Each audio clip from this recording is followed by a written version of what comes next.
What's up, guys? Welcome back to the channel. In today's video, going to be putting some risers in. Step one, clearly protect your gas tank.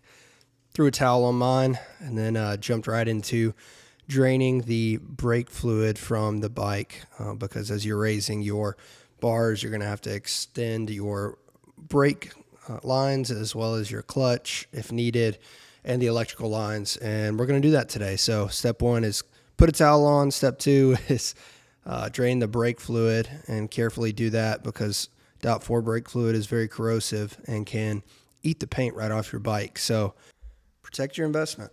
Also, when you take the cover off the handlebars for the brake fluid, set it gently down on a paper towel. Don't flip it upside down so no brake fluid seeps into the gasket. And then you begin your process of bleeding the brake lines, starting with the housing up on the handlebars. I'm using this little disposable one I got from my cable kits order. I've got another one I'll use later for down below on the actual calipers. However, this one will do the job for now to get the majority of the brake fluid out. Once you get it bled enough, then you can then remove your brake line. I just put a little paper towel in the other end of it so it wouldn't drip any out on any of my equipment or tools. So yeah, took that one off. I'm actually not going to reuse it. I'm going to use an extended one, so I'm going to throw mine away.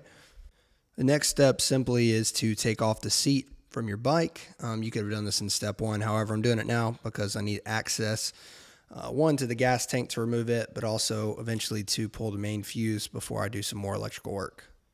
At this point, you can go ahead and take the towel off the gas tank because we need to unbolt the gas tank and disconnect it to remove it.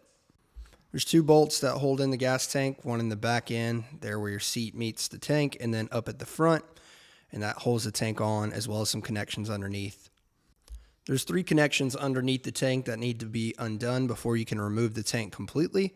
It helps to have two hands, but if you got one, you can manage. You can pull the vent line off, the electrical connection, and then there's the actual fuel line, which you have to push up on the silver collar and then pull down on the connector. And those are the three lines that need to disconnect before you remove the tank. Once those lines are disconnected, simply pull up on the tank, remove it, place it somewhere nice and soft, maybe like that towel you just took off your tank, and leave it there while you continue to work on the next step. Speaking of the next step, just at the front of the tank there's a rubber grommet holding in all of the cabling and the wiring module that you'll need access to unplug and eventually extend your harnesses to reach the rising bars that you're going to install. So make sure you pull that rubber grommet out, which will expose the access, and then gently, don't rip the cables out of the thing. You'll cause more problems than you want.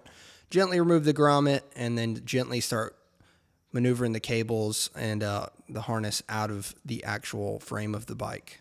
It's always a good idea to take pictures or video of what cables went where. I went ahead and unplugged all of mine that I'll need access to put the extensions on, but you get the point. Just make sure you know where they go. You can always fix it before you put your tank back on, but it's pretty plug and play. All right, so I've unplugged what I needed, went ahead and put the extensions on here, and you can see those there. I'm probably going to wrap these in electrical tape just because I don't like the exposed wire look, and that just allows them to neatly be presented and tucked away for safety. So yeah, here's the extensions. They should reach just fine as they plug back in. The next step is going to be removing the stock risers or whatever risers you have in place. Once you remove the fairing, if you have one on your bike, you can have access to the two nuts that are holding in the risers. Gently remove those, as well as the bushings if you're replacing the bushings there. And we'll remove these and then get on with installing the new bushings and the risers. I went with the solid bushings from J&P Cycles just because I'm going with a 10-inch rise. Wanted something more solid. Don't really mind the vibration. It is a Harley after all. Quick tip is when you put it on and torque the top and bottom, they'll align. You don't necessarily need to hit them in with a hammer. All right, here it is. Thrash and Supply 10-inch rise mounted on. Spared you the time of watching me bolt them on. I haven't figured out what to do to the Speedo yet. Their Thrash and Supply mount didn't work, but yeah, it's pretty simple. Gas tank, removing the seat, brake caliper, the brake bleed, and getting it going. Pretty easy job. The stance is much better in my opinion. More even across the shoulders, which is what I like. So I'm excited to try this out. The only thing I couldn't figure out with the bracket I got is the Speedo relocation. And so that's going to be something I work on in the near future. I think I'm going to figure out a way to either put it right there behind the fairing or underhang it. So we'll see.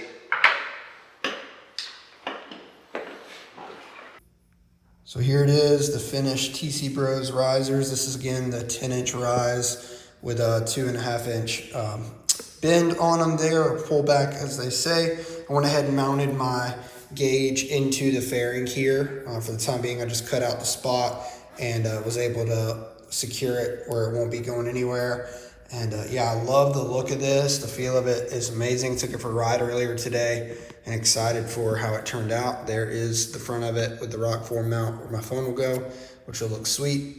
And yeah, I know the gauge is kind of hidden, but once you ride motorcycles long enough, you know what gear you're in, about what RPMs you are in, all that stuff. Really the only thing I look at it for is to double check speed, and then of course fuel gauge. But with that being said, appreciate you guys watching this video. Let me know what you want to see next on the bike. I'm going to do some more moto vlogs and things like that. But in the meantime, stay tuned for the next one. See ya.